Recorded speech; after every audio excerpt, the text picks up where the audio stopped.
We are live. It's the Believe in Georgia Dogs podcast on the Believe Network. Stay tuned.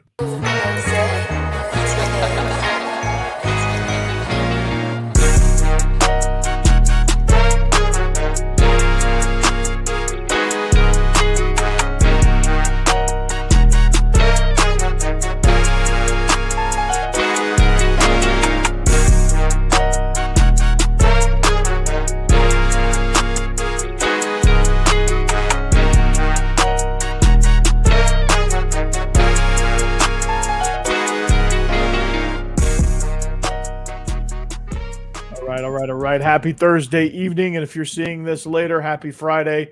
Welcome into the Believe in Georgia Dogs podcast on the Believe Network, presented by Betonline.ag. Joining me is a proud new papa. Well, not a new papa, but it's round 3 for Israel Troop. Big congratulations in order for you, Israel. Congrats, man. Thank you. I got a little bit of time here before baby girl decides that she wants to be hungry again. So, it's good to be back in the studio, I would say. Yeah, heck yeah, man. It's been it felt like it's been a really, really long time. It hasn't really been that long, but there felt like there was a huge gap there. Holidays and your whole thing there with the birth of your third child. So it's good to be back with you. Good to be back a little bit normal. Got a new camera set up here, as you can tell. Got a couple new items in the background. So we're rolling quite along here. So since we last spoke, we talked early signing day a little bit.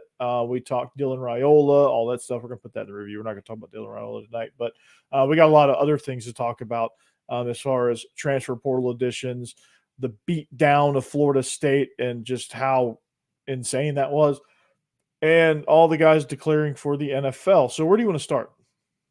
Let's talk about the beatdown of Florida State. My wife's a big Florida State fan, and I hate it. I think Coach Norvell and that staff has done a phenomenal job these last 3 years of getting Florida State back to being recognized and getting the recognition they deserve. So I know it all started with them getting, shafted out of the college football playoff. I think that they deserve the right to lose. You know what I mean? So, and I stand on that. Everybody wants to talk about, Georgia being out of it and things like that. But I mean, all we had to do was win, and we were in. You win and you're in. You know what I mean? So, I don't really blame, any of that. It's our fault that we weren't in it. And you can say whatever you want to, but we just played like doo-doo against Alabama that night. It happens. You know what I mean? It's one of those deals. But to see them, want to lose a lot of guys to the portal, which we picked up a receiver from them, and then have a bunch of guys go to the NFL, declare for the NFL at the same time. Yeah. They kind of, hit, a little snag there. But at the same time, hey, that's why you play the game. And it was good to see a lot of our guys, come back and play, be present. You know what I mean? Kamari Laster, receiving a first and second round grade and still playing that game. Yeah, he's going to be a late first guy, I think. Bullard to play in that game, and I know Mims and Bowers have declared as well, but at the same time, they were injured. So I mean, them playing just it really didn't matter to us anyway. So to have all our guys there and present that wanted to be a part of this Bulldog program was absolutely beautiful thing to watch. And you see what happens. You see the culture that Kirby's built. Being I watched his interview with the reporters about Kamari. Being upfront with him. Hey, if you want to play, great. If you don't, great. I'm going to support you no matter what. And to see, that love that Kamari has, not only for his coach, but, more importantly for his program and his teammates, and to come back and play, in that game was absolutely a beautiful thing to see. Yeah, that's incredible. Like the culture that's being built. I mean, you hit the nail on the head. I mean, you were there. You saw a lot of that. Those guys are very together. It seems like they have each other's backs. So like anytime anything bad happened throughout the course of the season, when they panned to the sidelines, you didn't see a whole lot of like people dog cussing each other and making excuse of, well, that's just football. These guys picked each other up. They truly rooted for each other. That's one of the things I saw. Like they would go nuts for other people, and they celebrated each other. They didn't worry about who's getting what and things like that. Those guys that were worrying about that are probably the ones that are most of the ones that are in the portal right now. But the ones that are here, they didn't worry about all this stuff. They played for each other. They played together, and it showed in a big, big way when they beat up on Florida State scout team. Absolutely. And I mean, and you see the excitement. You could tell that Georgia wanted to be there. Mm-hmm. They wanted to show that they're one of the top programs in the nation, which I mean, we already knew that, Yeah. but they want to show the world, whoever you put in front of us, we're going to show you that we're one of the top teams in the nation. You know what I mean? So to see that and, to see Coach Muschamp, and of course you're going to be excited because it's your son, Yeah. but to see the whole sideline itself get excited, seeing our staple of running backs who are next up and coming, get some totes in the game, and to see a young receiver, score a touchdown in the game, although he got a little personal foul there at the end. But to see the excitement, of those guys being there, and Yeah. our our early enrollees were there, so they got to see it and they got to experience it. So it just shows you, no matter what happens, no matter everybody else who hasn't been a part of this, or that think that, oh, Kirby's lost the program, his culture, blah blah blah. Our culture's great. You're just seeing it because you can read. You read really well. You know what I mean? So you read what these reporters put out. But when you see things like that and you really pay attention, you start to see that our culture's awesome. And Yeah. we still have 5 stars and recruits coming, left and right. We got 2 guys that decided that they wanted to leave, decided to stay. Um, so it just shows you what happens, when you build a great culture, and you're doing things right. And I think Georgia and that coaching staff and Kirby Smart are doing things the right way. Absolutely. And after such a bad taste from the SEC championship, it was a great way to end the season on a high note, in the Orange Bowl, and show to the world that, hey, we are, despite what people may say, and despite us not actually earning that position, we are one of the 4 best teams in the country, if not the best team in the country. So that was exciting to see. But before we move forward, we're going to talk about some transfer portal stuff. We are presented by Betonline.ag, your number one source for all your sports wagering needs. If you want to bet it, betonline.ag has it, including an online casino as well. So use the promo code BELIEVE. Go on to betonline.ag, use the promo code BELIEVE. That's, ready for it, BAV. BLEAV, to get your to get a 50% welcome bonus on your first deposit. That's promo code BELIEVE, BLEAV, to get your 50% welcome bonus on your first deposit. So betonline.ag, it's where the game starts. So where do you want to go next? So you want to talk about some of these playoff games, some of these other bowl games? Do you want to talk about our portal guys? Because we've got some impressive dudes in the portal. Yeah, I mean, let's jump on this portal deal. And one thing, I got into, not really an argument, but a little spat with some people about, all the guys that are entering, transfer portal. And, you see all this stuff on Twitter, but let's look at, who all's in the portal. Not one of those guys have, substantial snaps. If let's think about it like this. I tell our players this all the time. Once you go to college, those stars mean absolutely nothing. The only people that care about stars are the people who write stories. So, Mhm. they former 5 star, blah, blah, blah, blah. Like, once you get in college, nobody cares what kind of stars you have. It depends on if you can produce on that football field. Mhm. Well, outside of Jackson Meeks, which I love, and watching his podcast, with him and Bullard, you kind of got to know him a little bit better. Um, just kind of young man that he is, him leaving, was a situation where, it was just time. You know what I mean? He wanted to play, and you got some dudes, on the depth chart, that you couldn't beat. I understand that.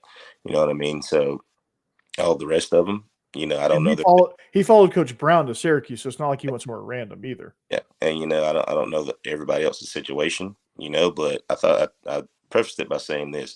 If you're in the transfer portal and your DB coach just left, wouldn't you want to go with your DB coach?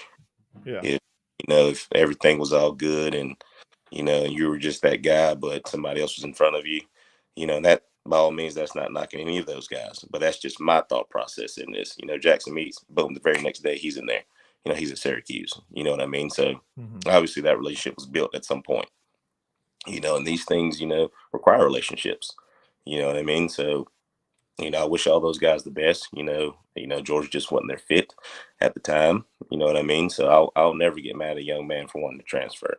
I do get mad when you transfer 3 or 4 times. Like that's when I do get Yeah. mad. Yeah. That's Just like, not dude, push, settle down somewhere. but that third time is like, is it the program or is it you? Yeah. At The the third point. time, it's got to be you, because there's only so many times you can get screwed over, right? Yeah.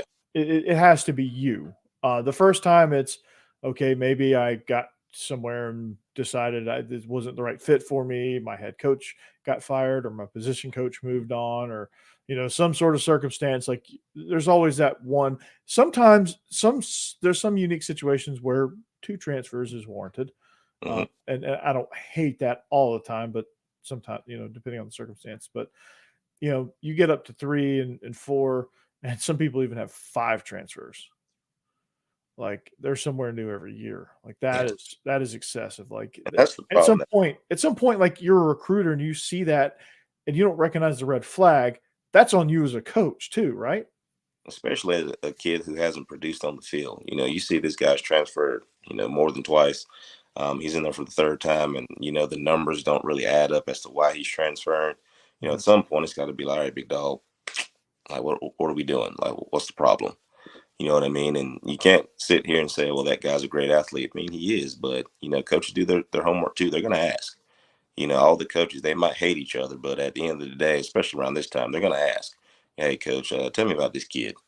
You know what I mean? So, at some point, I think the NCAA has to put a stamp on this and say, hey, the first one's free. After that, you can't transfer from, Georgia to Alabama. It has to go. You can't transfer within the conference.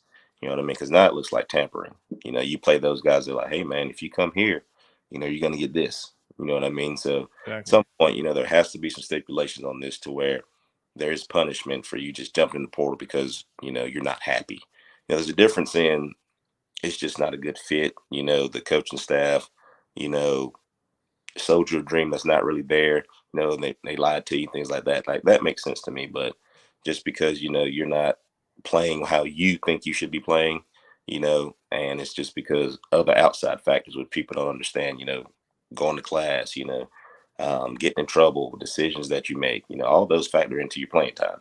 Mhm. So if you're being a turd and you're not playing, I mean, that's on you, dog. That's not, Mhm. I mean, that's not on the coaches. No, it's on you. It's totally on you, and that should be noted. And obviously, those are red flags, and those are why those particular individuals stay in the portal for an extended period of time, and they can't seem to land somewhere. Well, there you go. You got all these red flags, right? Yes, Bubba used to say it all the time. Like in our offensive means that if I can't trust Mm. you out of this room, then I can't trust you on the field. And, Yeah, that's one thing that stuck with me as a coach now. If I can't trust you, dude, to go be to class on time, then how can I trust you to make this catch? In the big time situation, how can I trust you to make a tackle? How can I trust you to communicate the coverage? Get the protection right, things like that. So all those things factor. You know what I mean? That people don't think about. When they're writing these articles. Oh, Georgia loses another 5-star. Yeah. Well, what was this 5-star doing? Before all this happened. yeah, What's he doing off the field that is now contributed to him not playing on the field? right, exactly. And all that goes into it, and people don't realize that. People just see the headline. They see, oh, they lost another one. Oh, they lost another one. Yeah, they see all that stuff, and it's like, okay, what now? And I mean, it's a blessing and a curse, with this Yeah. transfer thing. But the transfer portal is not really killing people. It's all these people, these COVID years. Oh yeah. And I think talking to recruiters, down here, I think they're one more year, away from all this COVID stuff, being gone. Yeah. So COVID's really killing recruiting, and you know it's detrimental to the high school player right now. So you Yeah. know when we look at the grand scheme of recruiting and transfer portal's going to be there. Portal's not going anywhere. No. I think they need to put some stipulations on it, of course, but this COVID stuff, is what's really killing and hindering the recruiting aspect of it. Because those guys are hanging around. Yeah, I mean DJ Uyungale is going to Florida State now, and he's been in college what 7 years? It's going to be year 7. Yeah. It's yeah, it's beyond ridiculous. Yeah, He was on like the first season of QB1. yeah, we're getting like the Van Wild. You know what I mean? Where you just don't Van want to Wilder. leave college. That's a great reference. I like that reference. Van Wilder. Gotta love that. So yeah, I just it doesn't make any sense to me. But I think, and if you look at some of the situations, like I think NCAA needs to kind of just sit down and say, okay, how can we reorg a lot of this stuff?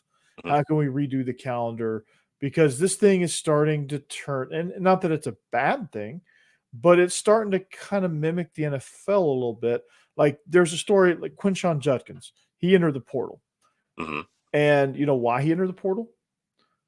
Because Jackson Dart got paid and Quinshon Judkins wanted to get paid, and there was no money left to pay him what he wanted to get paid because and he was just going to have to like stick with this current deal. He wasn't going to get any sort of increase or bump, so he decided he was going to get the portal now. So it was all business decisions. So it's like free agency almost. Mhm. So it got me thinking. Is like, well, in order to limit some of this craziness, like why not make a very rigid calendar to where like you only have like one transfer window and it's between the national championship and the end of spring. I could see that, or I could say that, and Or I, like or I'd say from all right, let's see, from the beginning of finals, all right, to the second signing day in February. That's your window. That gives you what, a month and a half to figure it out, yeah. and that's it. It's over with after that. Okay. Yeah, I can see that too. And then if you want to make your decision early and enroll early, you can. Yeah, Um, that gives you that opportunity. exactly. And if not, then hey, you better sit down somewhere because you ain't going nowhere. Yeah. And like is it the deadline to enter the portal or is it the deadline to make a decision in the portal, like everything? And let's say finals are like the 12th or something like that in college, right? So 'cause I know like the first bowl game's the 16th. Okay, so on the 12th at 11:59, all Mhm. right, you can enter the portal. Okay, and on signing day, all right, which is usually the first Wednesday in February Mhm. at 11:59, transfer portal closes.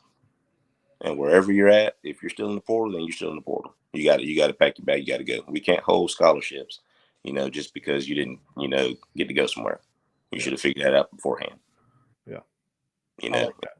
so that gives you, all right. You can enroll early in January and be a part of spring and things like that if you sign. Because you should be able to sign the first signing day.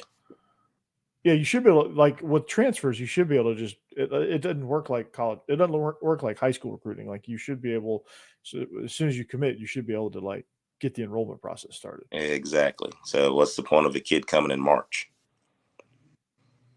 There's not. I mean, I would just say they could yeah. You know what I mean? So, and then after that, hey, you got to wait again till the next cycle comes around. There's only one transfer portal time. That's it. Yeah. It would make these guys think about it a lot more. And that'll fix a whole lot of stuff that we got going on right now. Because now you're just getting into being greedy. Mhm. You know what I mean? It's not all right. NIL stuff was great. All right, we figured that out. But now it's just the point of all right, how much you gonna pay me to be here? All right. Well, if that's the case, then go to the NFL. Oh wait, you're a sophomore, so you can't. Yeah. Now what are you gonna do? Yep. And I Exactly. have a problem with giving a 19, 20-year-old kid all this money. You know, Yeah, a ton of money. Yeah. It's going to be a lot of money. It's and going to be a which lot of financial irresponsibility too. absolutely. And if he's deserving, absolutely. But at the same time, it's starting to become, a goat rodeo now to where, you know, kids are trying to leverage coaches. You know what I mean? Hey, if I don't get this and I'm leaving, all right, cool, bye. Yeah. So yeah. They call it recruiting for a reason. Yeah. We'll just get the next guy. You see that transfer portal you're getting into, you're going to pass a lot of guys in line that we could just bring in here. Like, Hmm? like, okay, see ya. Okay, Trevor Etienne, come on in. Yeah. Missouri found a Yeah. diamond this year. Yeah. You know, there's guys in there that can Yeah. ball. So, Theo Weiss, I think, is who you're talking yeah, about. Yeah. he wants to play football. I want guys that want to play football. Yeah. If they do what they're supposed to do, the money's gonna come. You know what I mean? They're gonna make, really good. Their NIL deal is gonna be amazing when they get here. You know what I mean? But if you're gonna use this to try to, handcuff me as a coach, no, cuz we ain't doing that. No, you keep We you keep it stepping, bro. yeah, You keep we it not stepping. Yeah, it ain't happening. So we've got some impressive guys. Trevor Etienne, London Humphreys, Scovey, White are just a few of the guys, the notable guys that have entered into UGA from the portal. Two receivers and a running back. Hmm. Now, Oh, we got the kid from South Carolina too. that's right. Oh, yeah. That's his name, Michael Jackson. And nice defensive lineman. I think he's one of the ones that kind of beat up on us in that South Carolina game for a little while. Oh yeah, and no, we got another one as well. Ooh. We had gotten kid. We got Michael Jackson the third from USC, wide receiver. He committed today. Yep. So we got three receivers and running back and a D lineman. Yeah. Plus what we recruiting, and that's there now, and what's coming, after Saturday. So yeah. I think we good. I think we're gonna be all right. Yep. I think we're gonna be just fine. They're just fine. I think a lot of people are like freaking out that all these people are leaving into the portal. I mean, it works two ways. I don't think people should understand that. It works it's a two-way street. Yeah, when those guys leave, I mean, that frees up scholarship opportunities. You know what I mean? Yeah. It works out for everybody in the end. And Georgia's always going to get guys. I mean, it's what we do. Absolutely. So, which one are you most excited about? I'm excited about ETN. I'm excited to have. We hadn't really had a breakaway running back, since DeAndre Swift. I consider him a breakaway guy who can take it to the house. Yeah. He can do that. Do I think James Cook could have done that? Absolutely, he did a couple of times. But just a straight, downhill. Once he gets through, you ain't gonna catch him kind of guy. We really haven't had that since Swift. You know what I mean? Now, not counting those other guys before him, like Gurley and all those guys. I'm just saying, since Swift, we haven't really had that guy that can, we get the ball on the 25, he can take it 75, without a doubt. Like first play, you give it to him and he's gone. Yeah. Yeah.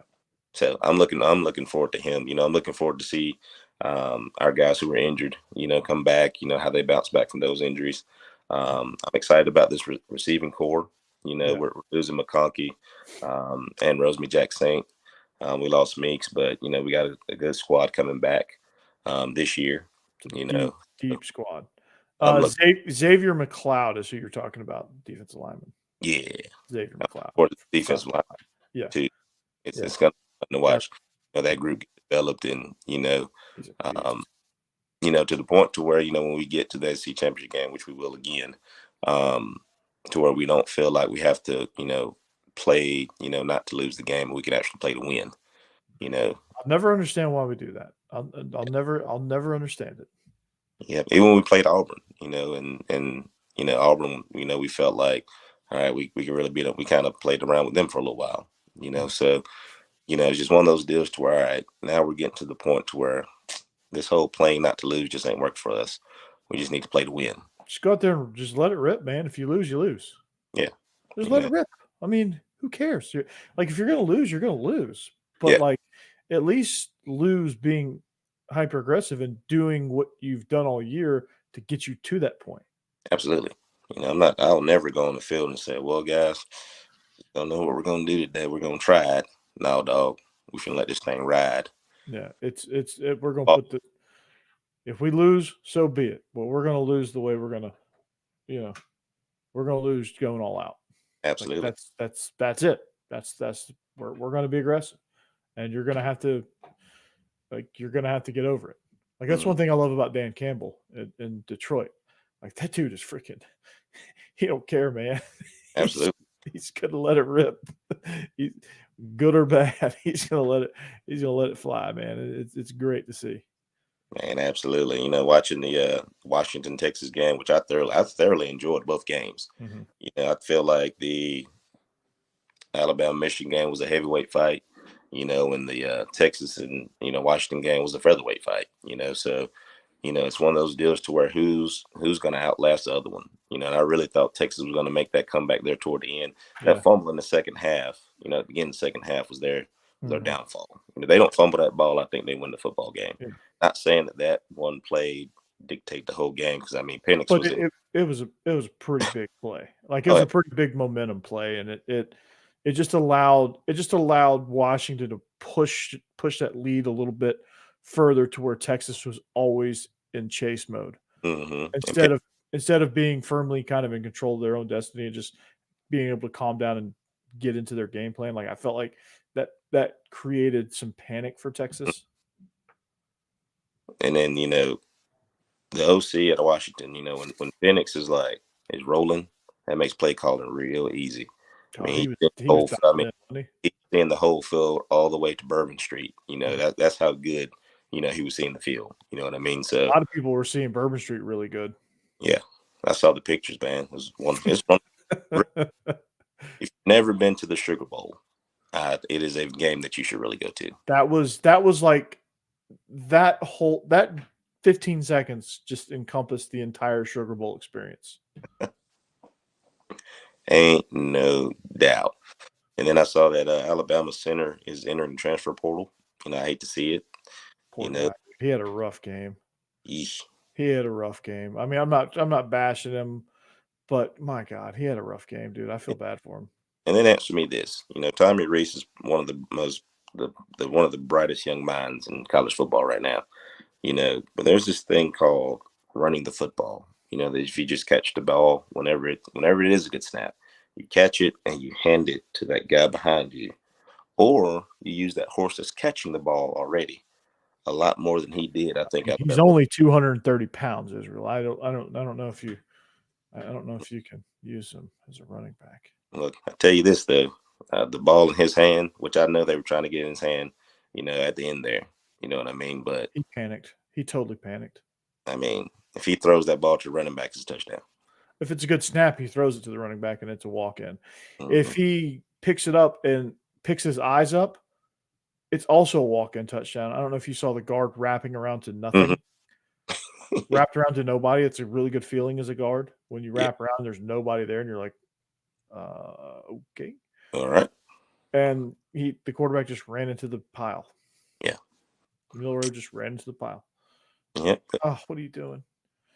I mean, it looked like a really bad quarterback draw play because of the snap. At first glance, I was like, "Oh my god, quarterback draw! What are you like? What?" And then I saw the replay, and I saw the Skycam replay, and I saw the guard wrapping around. It was quarterback power. It was a bubble. It was a bubble power, and I was like, "Oh, this was an RPO." Yep. He totally panicked. He did, but it's going to be interesting to see how this game goes, man. I like Washington.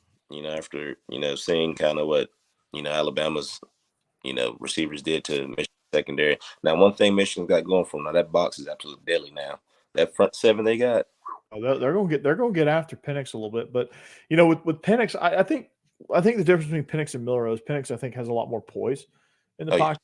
Yeah. I think he'll be able to escape some of that stuff, and I think he's well versed enough in the scheme that he's going to be able to get the thing out quick too. Like he's going to be able to make some of these hot reads and side adjustments and things like that to be able to get rid of the ball to where he's not allowing that pressure to get to him. I think they're gonna scheme away from a lot of that. Georgia did that a couple seasons ago when they played Michigan, which was a similar situation where you have Aiden Hutchinson, who was a Heisman finalist. Don't know why. But he was a Heisman finalist. Will Anderson should have been there that year. But he was